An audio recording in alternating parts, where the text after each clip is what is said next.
Hi, everyone. Welcome to our weekly devotion.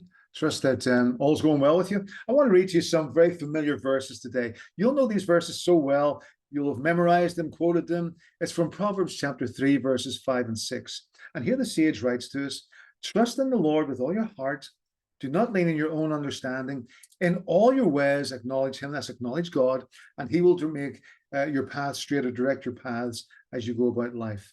So our text here encourages us to avoid leaning on the decisions that we might choose to make from something that we've perceived. So we see something, we hear something, and we make a decision based on that. It would seem that we're advised that that's not the best way to go. You see, such decisions would be irrational, and for that reason, the sage suggests here that this practice is unsuitable, unadvisable for those belonging to God. Yet from other Bible texts, we know that we're called to get as much knowledge as we can, to get wisdom, to get understanding. So we need to look at how this works together. You see, from Proverbs 2, verse 2, we're told to incline our hearts towards understanding. Then from 2, verse 3, we're to raise our voice for understanding. And 2, verse 11, he tells us that understanding will guard you or will protect you.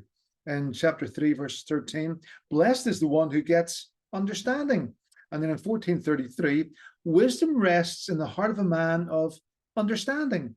And 15:14, the heart of him who is understanding seeks knowledge. He wants to glean more and get more. And then chapter 16, verse 16, to get understanding is to be chosen or is to be preferred, if you want, rather than going after silver.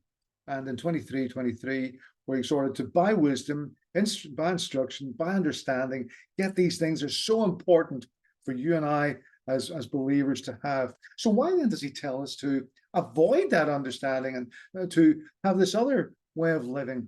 Well, it might help our understanding, if I can use that term. If we go back to the Garden of Eden, here God tells man to avoid eating from the tree of the knowledge of good and evil. And God's point in this was never to minimize or limit or keep man ignorant. Rather, it was to protect man. It was to open up avenues of blessing to man. More than this, it was to open up the beauty of the pleasures of the world that he found himself living in, and to celebrate that and to enjoy that.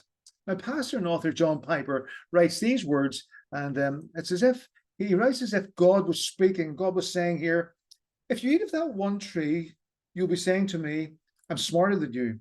I'm more authoritative than you. I'm wiser than you are. I think I can care for myself better than you can care for me. You're not a very good father. And so I'm going to reject you. So don't eat from the tree because you will be rejecting me and all my good gifts and all my wisdom and all my care. Instead, keep on submitting to my will. Keep on affirming my wisdom. Keep on being thankful for my generosity, says God. Keep on trusting me as a father and keep on eating from these other trees as a way of enjoying me. With all of that, it becomes somewhat clear to us that only God can handle this knowledge. Only God can manage this sort of understanding. And I think that's what causes me problems in life, is oftentimes born out of my fear, my anxiety, my doubt, even being upset with God that he hasn't responded or helped me as I expected him to help me or to deal with something in my life. And all of this stems from my leaning on my own understanding, trying to work it out and figure it out my way and say, I've got this. So this week, I want to trust fully in the Lord and to avoid leaning on my own understanding as I make choices and I make decisions. I want to fully acknowledge God's understanding of all my circumstances. I want to walk in the path that he lays out for my life this week. I want to encourage the same for you.